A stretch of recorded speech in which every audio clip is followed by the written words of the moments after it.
Hi everyone, and welcome to another episode of the GameFace MPNFL Netball Show. Tonight it is just Lou and I here to spread the news about what's happening around netball across the peninsula. So Lou, how did everything go for you guys on the weekend? It was good. It was so good to be back with crowds and have Absolutely. Everything pumping. We had a great day down at Jubilee Park. With 6 from 7 wins, so we were pretty happy with that. So both of us played home games on the weekend. Yeah, home games. Yep. It was just so nice to be able to actually have people at the games look out at the crowd and, especially around, be able to see people there that should have been there and not have to worry about who's where and who's doing what and Absolutely. watch all 4 games. And kicking people out after the end of the game and saying, on your trike, off you go. Yeah. And it was really good. It was great to be back. Yeah, it's great to have the girls coming and staying and watching, obviously just more than the game that they're playing in.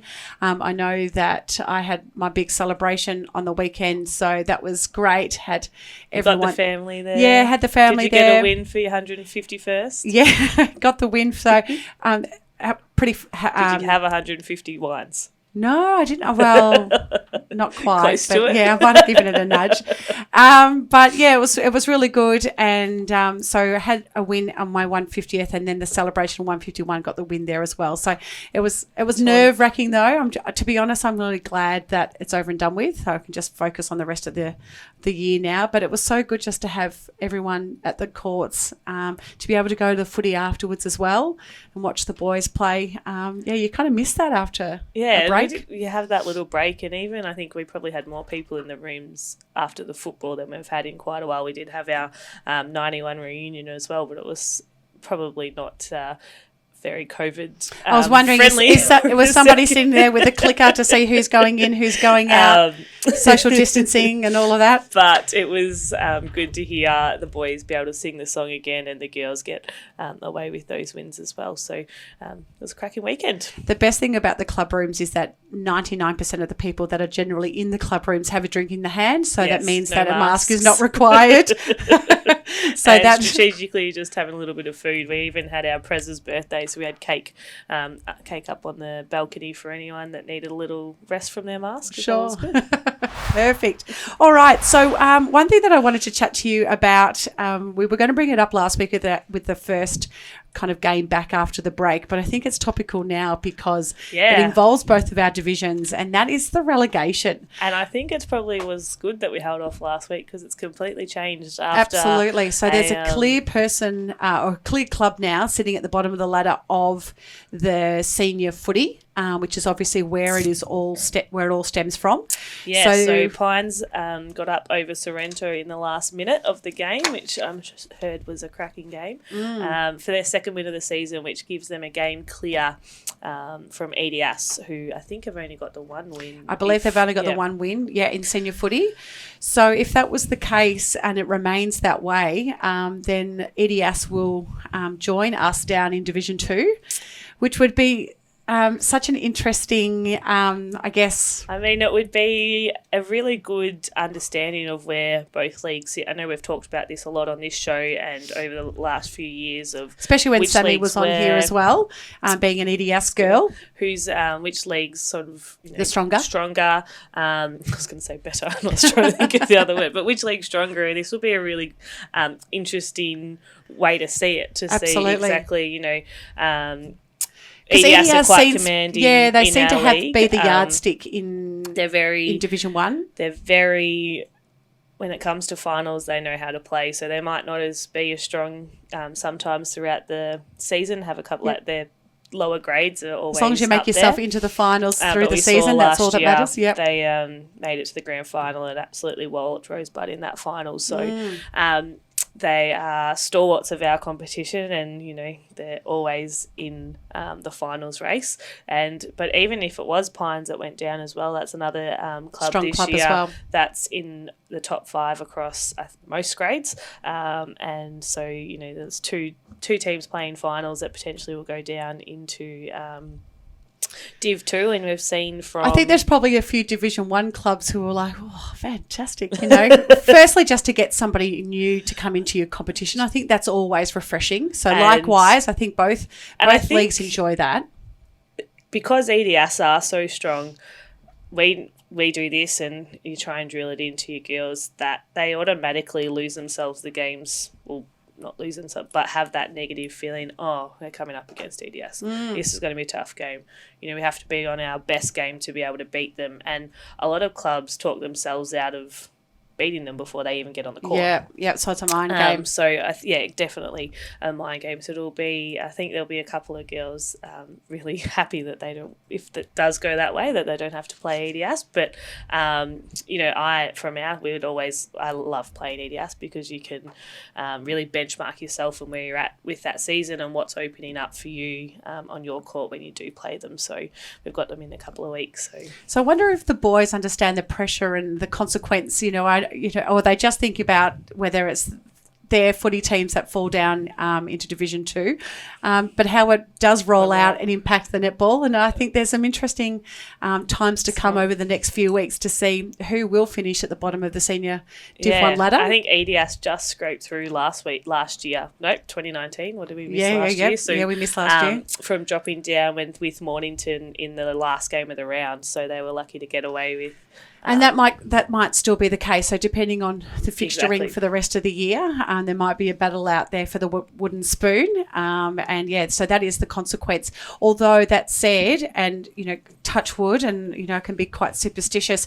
And I don't want to jinx this, but if there are any other COVID concerns for the season, then the relegation might be put on hold for this year. So we've still got to wait and see. So it's not locked in concrete. And EDS going down is not locked in concrete either. You would think it would be one of there might be 2 or 3 clubs that are still kind of in contention depending on the fixturing. Yeah, 100%. Yeah, so interesting. I know that... And then it really depends on who comes up on who wins the grand finals. So I know the Summy boys got a wing over at Langwarrin. And they were undefeated on the weekend, and so our boys had a fantastic win there. But Langwarrin's still sitting on top of the ladder, and their netball sides are really strong as well. So I think, looking at the ladders... Who are your sort of top 4 teams that potentially could... We're very different, I think, to Division 1. So like we've just been saying, EDS, being that strong club over a period of time, we tend to have more swings and roundabouts. Oh, sorry, I was meaning more in the football. Who's the footy? Top 4 that is looking likely to potentially come up in that? Yeah, so Langwarrin, Somerville, I think Mornington's up there again. So I'm sure that they'll be pushing to try and get back up into Division 1. Seaford potentially as well, I think, who have also been a previous Division 1 team. So, I think particularly in the football, and we proved that on the weekend, is that, again, I think our finals competition is going to be really tight, and they'll have a lot to play for to want to try and move up into Division 1. So, we're a long way, I think, from being able to see who's going to go up. It might be, a little clearer in the next couple of weeks to see who's coming down, who'll be falling down. They might be hoping again. They might be hoping for a COVID outbreak so that it doesn't happen for them. Because I know that if you do get relegated to Division 2, it is a tough job to try and get yourselves back up to Division 1, and I know that's what Mornington would be trying to do. So, doesn't come around very often. You've got a lot of work to do to be able to get back up there. So. Absolutely. So we'll have to wait and see. But so it was interesting to talk about that.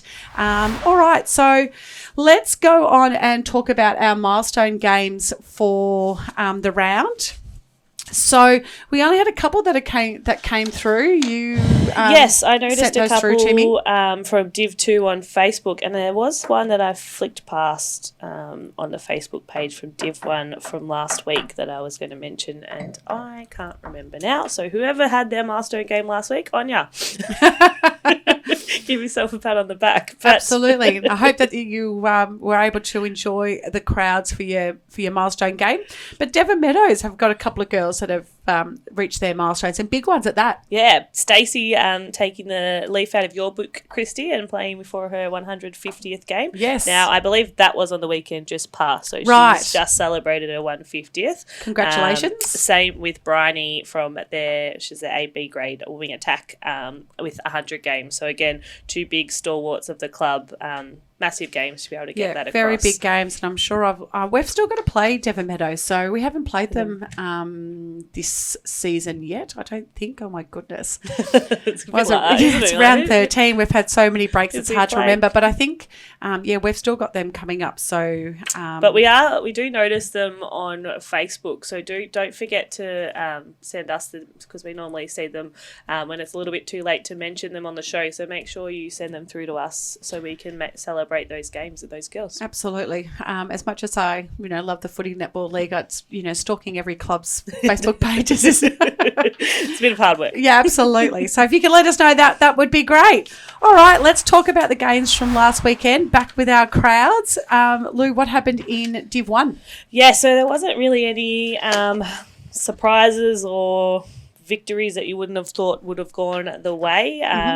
I was interested to see, I think our B grade got a bit of a shock at leading up to half time. It was goal for goal. They're actually pegging back a Mount Eliza lead. Definitely a game of two completely different halves. I think Jano got in there and gave him a bit of a spray at half time and said, "What are you doing?" Jano would never have done that. But there was, it was a tough game for them. There was a couple of things not going their way, really hard for them to adjust to. But once they were able to adjust, they just ran away with it and increased, after even at half-time, came with a 10-goal lead at three-quarter time and extended that again into the final, which sort of shows where you are in B grade when you do, you can how long you can find hold an extra it with gear. That top team and then push that extra gear down.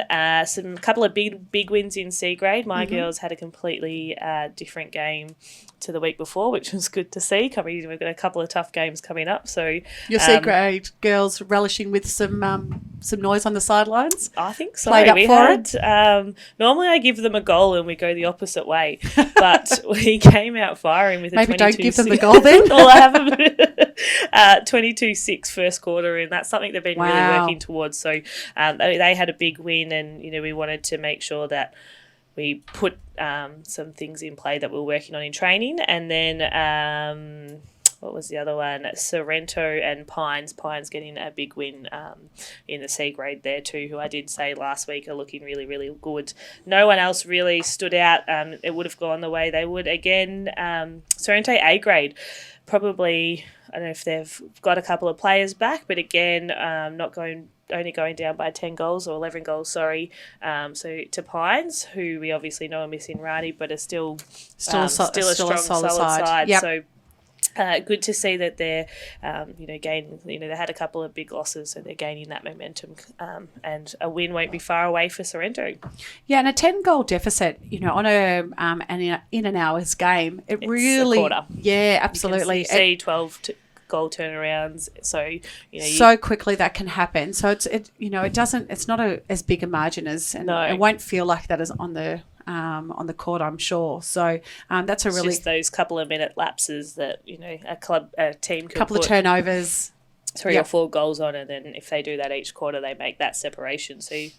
So have Pines been able to bring, have they stepped a B grade goaler up to A grade, do you know, or have they had enough in their squad to be able to cover that? To keep covering Rani. I know they'll be very happy. She's probably due to come back towards the end of the season, given that Vixens would be tough for them to... Well, all of the Super Netball girls are on their way to Melbourne. So my understanding is that they're going to be playing the rest of the season. So all clubs returning to Melbourne. That's for this week. Yeah, so we'll next week we might. we'll wait and see. Interesting, and I hope this isn't too controversial and it doesn't get out. But with the controversy between Fever and Vixens, I just wonder what type of accommodation will be provided to Fever. The Fever will give Fever when they turn up in Melbourne. I think they've got swags out the back of. They might be on one of the footy ovals in swags. Exactly. So that was a very interesting couple of hours, seeing how all that panned out. Absolutely. But where were we at with that? Yeah. So whether they had the extra players. Yeah. No. So they've just got the depth there as well. They do have the depth, and I'm not sure. Obviously, we saw them round 1, so. Whether that depth came throughout, knowing that Rani was likely to get caught up, or if they had that from the whole time. So the team was very similar when we saw them round 10 last week, and I know they've the coach forgotten her name, sorry, but she's done a lot of work. They train 3 times a week. Sometimes I don't know if that was just pre-season. Yep. But I know she's done a mountain of work there, and it's showing. You can see across their grades and with obviously their results this season. So good on them. And if they've done that type of pre-season and they're building, then keep that momentum going into finals. Go 100%. All right. Anything else that you want to call out from the games? Nothing. There was a couple of big wins, but nothing. The top 5 teams got the job done where they should have, and pretty standard games from a Div 1 last week. All right. Well, with Division 2, I think I called it out last week that sometimes there's, you might not necessarily be aiming for finals, based on the ladder position so far. But when someone, even if you're 7th and 8th or 9th and 10th and you're playing one another, you want to beat them. Absolutely. And they're really important games because, it'll be a really competitive game. It's an equal kind of skill level, etc. And I think that was seen across the board with Devon Meadows and Rye on the weekend. And I'm sure the girls really appreciated having those really close contests. And they were close across a lot of the grades. So starting off with A grade, we had Rye beating Devon Meadows 32-30, and then you're moving into B grade where it was a 1-point win to Rye, 40-39. So those crowds, having them there too, would have been really important. Absolutely. So they were minutes. at Devon Meadows. So for the away team to come in and sneak those really close games across the line there, I'm sure that they would have had that long drive back down to Rye and been very pleased with themselves. And it also followed through to D grade. So it was all of so their C grade 3-goal difference and D grade with a 4-goal difference. So really tight games across all of those. And looking here, even the under 17s with a 4-goal deficit. So really tight margins for all 5 games. That would have been a really great day to be at. And the weather was fantastic. So what a wasn't it? It was a beautiful winter's day. Absolutely ripper day. It was a little bit cold when the sun went behind the clouds. Yes. Ours when the sun goes, as the sun comes up, ours is hidden by trees. It's only in winter, it takes a bloody long time for that sun to get up past the trees. So we actually made the decision on Saturday to play our C grade game on one of our spare courts, just because the sun had hit that court earlier and had dried it out, just made it a dry surface, and gave the show court an opportunity to dry itself out for the A and B games, which actually worked out really well. So thank you to Langwarrin for accommodating that, and I think it just ended up meaning that we had some better quality games of netball. Speaking of, so yes, we hosted Langwarrin on the weekend, and we probably caused a bit of an upset there in the A grade. So it was 61-54 with Somerville beating the undefeated Langwarrin. So we had Brooke here last week. Yeah. And I think it just really proves that Somerville, when we put it together, we actually can beat any of the teams that are in that A-grade comp. And I think the best and most pleasing thing for me was the fact that we do have such a young side. So Langwarrin, and Brooke mentioned it last week when she was here, is, they've had that A-grade side together for about 4 or 5 years. So they're a really well-oiled team that, nice outfit that goes out onto the court each week. Whereas we had 2 under-17 girls on the court for us. And that said, I know Langwarrin, their goaler, is also an under-17 player. And also, but also so many young girls that are, in their early 20s. So we're really hoping to build on that. And keep this team together. Keep that team together. You've got that couple of years to build. And absolutely, it did help that we had Emma return to Somerville on the weekend. So she's an absolute she's very hard to stop. Focus. Did Brooke go down on her? That no, she nice didn't. She didn't. She actually she stayed under her post, and we had Emma down underneath ours. But yeah, so obviously that makes a really big difference for us in our attack end, especially if when play, it's very hard if you get it in your goal third to shut that down. Correct. Just with that height. Yeah, and you even see it in like her VNL games. Absolutely. Yeah, so, it's interesting because most people think that every ball that's going to go to her is going to be a high ball, but it's often not. Yeah. And it's the ability for defenders to be able to cover just that front hold versus also having that high lob ball that goes into her so nicely as well. So, and she also had Jade Finn in our mid-court throwing the balls into her. Sarah Tanner was off injured, and so Jade stepped up from the B grade to help out and had a beautiful game as well. So, so that was really great. What else have we got here? So interestingly, so Pearsdale had a really good win against Crib Point. Be interesting to see what's going to happen for next week, which we'll talk about later when it's Pearsdale versus Tyab. But I understand that Carly is still, she's off injured with her ankle. So that was a really great win for the A grade girls, 64 to Crib Point's 39. And otherwise, there's, some pretty big wins there. Tyab still sitting So we've got Langwarren still who have had that one loss now, and Tyab sitting undefeated still in the B grade. So they had a nice win against Hastings, 54 to 29. But other than that, I think it was pretty stock standard across the courts, as we would have expected the wins to go. Yeah, awesome. And probably just before we move on, just to shout out, I missed it last week, but we were talking about Bombers and how they've had a few injuries, but Lubritain was out for definitely the rest of the season, unfortunately, doing her ACL. So shout out to Lou. She's been there for a long time and always consistent in her game. So we wish you all the best in your recovery and hope the surgery is not too far away. Yeah, and look, one thing that I will call her out for is that she seems to be so positive around the commentary that she's putting on her social media, and I don't think she's even whether she's in shock or she's just being super positive, but not really calling out the injury. Just like, yes, I'm up for some rehab. Let's just get on with it. Which is a really fantastic attitude. So hope that she's out on court really soon. Okay. So, Lumar, I asked you to send out your spies to have a look at the game last week, which was our Swordfish Game of the Week. What did you find out? Yes, so we sent our spies down to Bombers versus EDS in the C grade. So I think that was first versus fourth.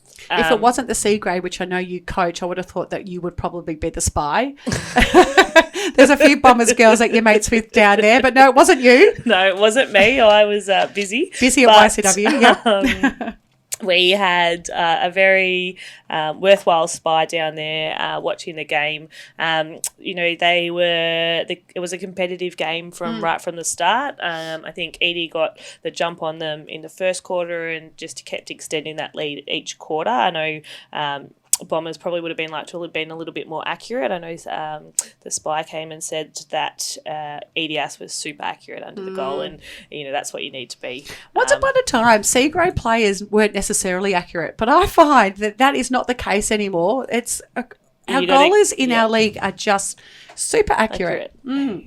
And if you're not getting those goals in, you've got to be there to get those rebounds. So the other thing was just Edie were just too good in their transition play, which knowing that team and seeing them play for a few years, that is one thing you've got to be quick onto that transition into defence when they are coming out, because if you're not quick on it, it's already in their attack end and you've lost that opportunity. So EDS came away with the win, and best on court went to Rebecca McGuinness, which I'm pretty sure is Betty, but hopefully I got that right. If I didn't, there's another one out there. So her formal name, her official name, Rebecca, is Rebecca, and she had a potentially cracking game. better known as cracking game in goals, and super accurate. And the Swordfish Award for this week is to Beck. So well done. Congratulations! It's nice to get a little bit of an award away from what your club provides, but also in the fact that it's someone who's different, who's looking at the game, so it might not necessarily be what the coach sees. So a difference of opinion. Absolutely. So congratulations.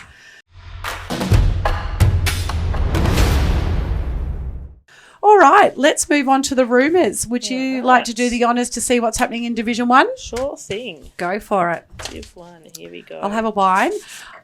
And you may have noticed, everyone at home, is that I've bought the white wine along tonight because I had my teeth whitened tonight. So thank you. No red for this week. So no red. I have to keep off the red for a little while. Otherwise, it was pretty pointless. But so thank you to Glow & Co. Teeth Whitening. It's not sponsored. I did pay for the service. But yes, so we're drinking white wine, which I promised everybody that I don't drink after the start of the season. We move into kind of after Easter, we move into the red wine, but hence the reason why the white wine's in the glass. She's back. Yes. So there you go. So the Div 1 rumour for this week is which club is actively working behind the scenes with new strategies after it has come to light one of their premium players is no longer available for finals. Ooh. That's got to hurt. That would hurt. Coming into, what are we, round 13, you've done all your work leading into the second half of the season to set yourselves up. And also just how hard it is to be able to source premium players. So, to do all of the work, have them there for the start of the season, and then so they're not, did it say that they're not going to play finals? Or they're not potentially available, not available for finals. Wow. No longer available for I think finals. that had happened in the past. I vaguely remember that there was someone who was booked to go to Europe back when we could travel. Remember those lovely days when we can book European holidays, etc. And there was someone who was going to not be available. To fly back Hollywood. I remember. Yes, that. it was Holly, and there was contention, rumours whether she would fly back in to be able to play finals. So that one's interesting. It looks like that it's not an injury because it looks like it's obviously just come to light, or sounds like it's just come to light from they're potentially just not able to play finals. But looking like the club's looking at different avenues rather than just how they could obviously cover that. But if it's a premium player, it's obviously a big loss. So hopefully they're able to turn something around. And how many games have we got left? Do they have enough time to qualify somewhere? Yes. Well, I think we're about to play round 13, and unless they've already played a couple of games, then they're going to be hard shown to. And these are the things from a coach's perspective are really challenging to try and balance that. Because qualification to finals is so important. And then also, it's what from a coach's perspective too. Obviously, it's a premium player, so they've got some talent, but you would hope. But a whole heap more talent than I do. But for that coach, they've obviously got a lot of confidence in their team without that player as well. So. With their ability to change, they're going to think differently, come up with some different strategies of how they may, depending on who it is, what area of the court. Like I can imagine if that was Emma from our club, for example, a whole strategy in our attack end, we would train differently. Change. Absolutely. So you'd have to, it depend on what position as well. But, so someone who may not be getting as much court time all of a sudden, it would be really important for them to do that so that they are match fit, understand the systems and have the connections to be able to play into the finals. Yeah. 100%. Interesting. Div 2. All right, Div 2. Let's see what is going on. And I don't discriminate against wine, so I'll just drink right. Whatever's poured for you. That's the way. Okay, Div 2. Which player has pulled out of the season because they were getting too much bench time? Well, there you go. Could be plenty of people. Absolutely. You know what? This to me kind of cries out that reevaluation of priorities. I think that's happened to a lot of people we've had with a year off COVID. We had that at YC earlier on in the season. Whether it's important to you anymore. And it is, it's a huge commitment. It's a massive commitment. You're training, and then obviously you're pretty much... A big day on Saturday, depending on... Yeah, and if you've got kids or family commitments or work commitments, as we always say, Netball doesn't pay our bills. Absolutely. Not for most people anyway, so... No. And, you're right. And I think, depending on what... I think if you play in some of the lower grades, you can almost... depending on what your commitment is to the rest of the club and how much of a club person you are, but you can almost get in, get out, and you've got the rest of the day. Yeah. If you're playing those higher level games at 12:30, 1:30 kind of times, even if you just come in, come out, it's very hard to really do a lot around that. And if your girlfriends are off, doing winery lunches and, you finish your game and you check your social media and go, well, that's where I really wanted to have been. Then, well, I haven't had friends organise dinner on Saturday I thought you were about to say you haven't had friends. Oh, no. Probably my friends don't want to be mine. No, but they organised it for 6:30 and I said, really sorry, guys. I'm a maybe. Like 6:30 on a home game, it's just probably not going to work for me. Like, no, we're still doing presentations and things at that time. And you've got, maybe if it was 7:30, but I did make it there. We had a busy day, but even that's the things you've got to consider depending on where you are and what level of commitment you do have to the club. Yeah, and it's always interesting your non-netball playing friends that don't quite get it. Go, what do you mean you're not going to be available by 6:30? It's like, guys, I haven't even showered by that time, That was actually, they were like, they come from a footy background, so they kind of get it. Get it? Just get out. Just leave. Yeah, I don't know if my closest girlfriends understand. They go, what do you mean? But even like first game back, first game of crowds, we ran out of beer, so you've got to work out things like that, make sure you... My girlfriends are trying to organise a weekend away to Queenscliff, and I've got the game. It's the weekend that we're playing Mornington. I said, by the time I finish Mornington, by the time I get there and shower, I reckon I'll be late for dinner, and then I drive home the next morning. I'll just feel like, I'm in the car the entire time. I said, it's hard. But you try. Outside of netball. And they're going, can you get the ferry? Sure thing. I just... Can you come at this time when I need to go? Do you know who I am? Anyway. All right. So I think that could probably be a lot of people as well, similar to your... Particularly, coming out of, as you said, a year off, you really start to assess differently what's happening. Yeah, me too. Like, I think, well, maybe I do want to go to Queenscliff. Maybe I don't want to be playing every week. It's happening that week. Okay, let's talk about games tomorrow. Div 1 this week. First one off the rank will be Rosebud versus Pines. So that should be, because you're talking Pines up a lot. We haven't spoken a lot about Rosebud. No, Pines gets a little bit of airplay. Yeah, we just did play them the other week, and we went Rosebud are a very, very good side when we played them. I look at their list when they name their sides. And also it's another club that I just go, really glad that they're sitting in Division 1. They've got some great connections in their team, and they're just a polished side. So, Pines really need to get a couple more wins under their belt. That is being played at Rosebud. At Rosebud. It's interesting whether, I don't know whether you believe that there's really kind of home court advantages. It's actually funny. Because all our courts are exactly the same size. Doesn't matter where you play, but the surfaces are different. The other week we were crowds are different when we were trying to find a new venue on last week when we couldn't have crowds. Yep. Didn't call me. You could have used Sammy's call. No, well, I just went to I was like, you went to your Bombers girls. Well, they actually offered it to me first, but I mentioned Pines first because we were obviously playing them, and they wouldn't have had anyone there. And then when I said it to Shay, she came straight back, that Bombers, and I was like, oh. And then the president asked me, he's like, what about Pines? I said, well, I thought the same thing, but obviously there's a home court advantage.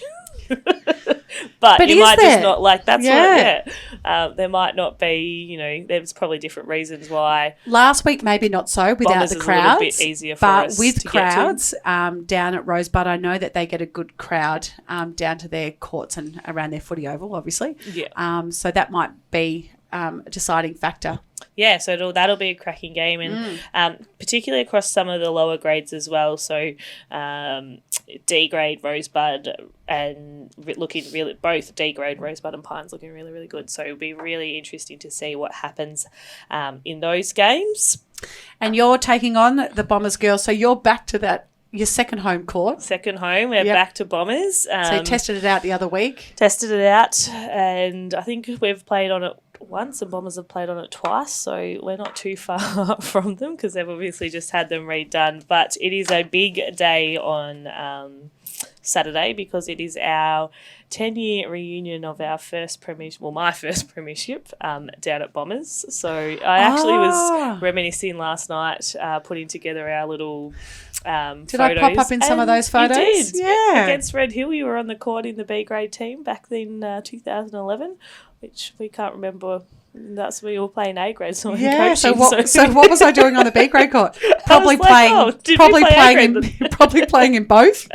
So and then I've done that for too many times. Remember, because I think that year we made finals. Because that was a B grade flag, wasn't it? Yeah, which obviously I didn't play in A, B, and C. So the first week of finals, I played A, and we lost to Cribby, and then the the B grade team lost to Tyab in double overtime. So they were undefeated, lost the last game of the season to Tyab, and then lost the first final to Tyab.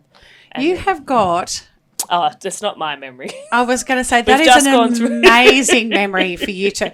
I can barely... We've just gone through the photos and gone through everything, and that memory is credit to Renee Bibbsy Drummond, Lilac, who... God, you would have been good drumming for a while. Yeah. God, you are reminiscing and you've just gone back to the old name. But it's all right, Kev, she's still yours. Her memory is insane. I thought I had a good memory, and then I said something and she can tell you, she was like, nah, this and this happened that day. I was like, righto, I'm not going to argue with you. You have got it. Freak. But no, we have our 10-year reunion and Bombers Ladies Day, so hopefully we come away with 4 wins. I know it's going to be, our A grade should get the job done, given Bombers have a bit of a depleted A grade side now. And I know the girls will be wanting to improve on what they did last week. That said, the next 3 games are going to be crackers. So B grade in the finals race, our B grade undefeated, and I know they'll be wanting to knock them off. They got quite close in the first time we played them, so that will be their, the hunger. Yeah, our absolutely. Game, we came from behind. Because you want to come into finals having 1 each, don't you? Yeah. Yep. And our C grade, that's going to be another cracking game. We just got over the line, came from behind victory, which they won't want you to do again. No, so we don't want to chase, but we are an okay chase inside. So that'll be a cracking. I think where we just knocked them back down, so they lost to Edie. So we're hoping they're a little bit tired after playing Edie as well. So that's it'll be 3rd and 4th or 2nd and something like that. Yep. And then D grade, and I think they're just out of the top 5, but it was a close game last time we played as well. So it's just really good to be able to have there. some really good competitive games across all of the grades. Yeah. Yep. And then Dramana Bomb Beach, I'm also interested to see. I haven't seen either team, so I was away when we played Dramana. But Dramana have had some, I think they actually had an upset win the weekend just gone, and that I didn't shout out, that I've just remembered. Sorry, girls. Speaking of memories. And we obviously didn't get to play Bomb Beach due to our break, so another game I'm really interested to see what happens there. And so this will be 2 consecutive home games in a row for Dramana. So when we talk about home ground advantages, they'll be, on their new courts too. testing their own court, and whether it has a breeze or. Well, that's the thing. Like we were talking about, if we weren't able to play the game just gone at FDNA, where we would play it, because we'll play Mount Eliza, and that's a very open area. So if you get a windy day, you don't want to be down there. I have heard that. I drive up and down Warella all the time for work. And I haven't really even seen where the netball courts are. And I obviously know where the footy ground is. And I'm assuming it's at the back of pocket. Like where that back oval is? Yeah. So the wind would come through there. And there's no coverage. So there is probably a little bit of a home. It's your familiar out. That word. Yes. I'm not even going to give that a crack after you failed at it. So, what you're familiar with it obviously gives that comfort too. Can I tell you, I actually don't think a netball court provides you much home court advantage. Do you know what does? The surroundings. No, it's that home court umpire. If you've got umpire, if you've got a home umpire that you play with each week, and I've seen that this year, there are definite clubs that play with the same umpire each week, and they know how to play to that umpire. Yeah, I see that more than, as I said, each court is the same measurements. It has a goalpost sitting at the same height, unless you were back in the old days when you played Red Hill in the alpaca shed. That definitely because that was definitely not to the same measurements. But they've got their beautiful new courts now. That gives a more of an advantage than any court does. Yeah, that's probably true. So there are definitely, for us, we have this generally the same umpire every week. We go through FDNA. So so you get sent the same. We get the same. So it's interesting. I feel that they should have. Oh, is that through Peninsula Netball No, Umpires we go Association do or it through with our FDNA? relationship with FDNA. We go, just part of our bigger relationship. Yep. It developed out of, obviously last year we had a break, so we were talking about developing umpires and how we can help them. Yes. And obviously our games are quite intense, so trying to give those umpires that ability to train on those games and have umpires badged games. on the A and B games. So that's where it came from, and obviously they didn't have that training last year. So we seem to have a regular 2. Okay. Which you can, even when you get umpires you only see once or twice a week, once or twice a year, those ones that have from previous seasons playing, they've got a really long feet, so you've got to 3 feet, you've got to adjust to that. Absolutely. I've seen clubs fail come finals time that have had the same umpire for their season, then come to play finals and not being able to adjust quickly enough, expecting certain things to be called or not to be called probably, particularly around, kind of contact calls and those type of things, obstructions, inevitable contacts, those type of things. If you start playing to an umpire, and it's one thing that I'm really mindful at Summy, we have a lot of our own girls that umpire, is to have a rotation so that none of my players start playing to an umpire, because it's, of course you would do it. It's natural. I know that I can get away with this particular umpire. If you do that week in, week out, come finals, it's very hard then to pull back out of that. And I've seen teams that have lost finals, and I think that that's played a big part in it. So it's interesting. So, out there, and I don't know Peninsula because we don't use them, but I hope that they are sending out different umpires to the different games, just so that you get that variety. Because when we did back in the day, you'd get a similar umpire. We would sometimes get a similar umpire sort of every second week. Yep. But we generally was that rotation base, and I think it's Because do they umpire your A and B the same umpire?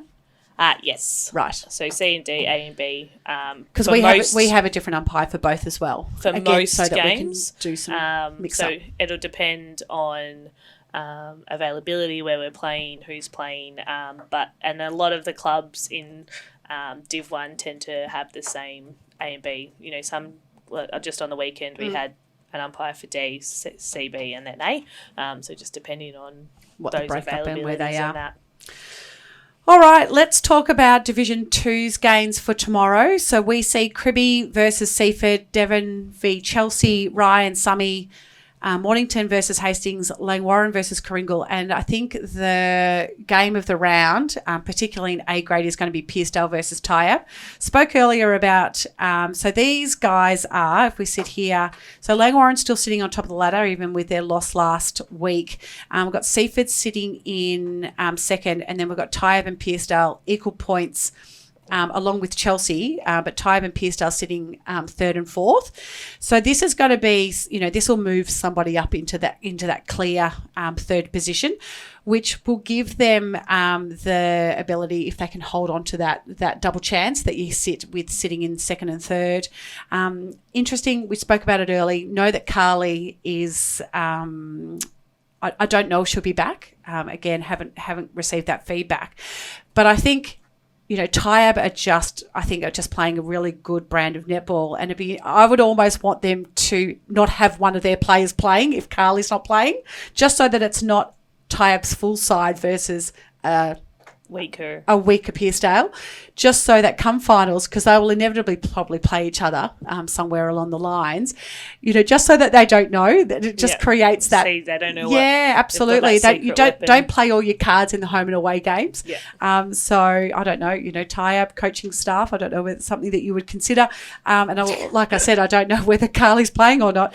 But that last minute when you see it on the Friday, okay, you're not playing this week. You're having a rest. We're benching you just because we Are don't. You feeling a bit sore?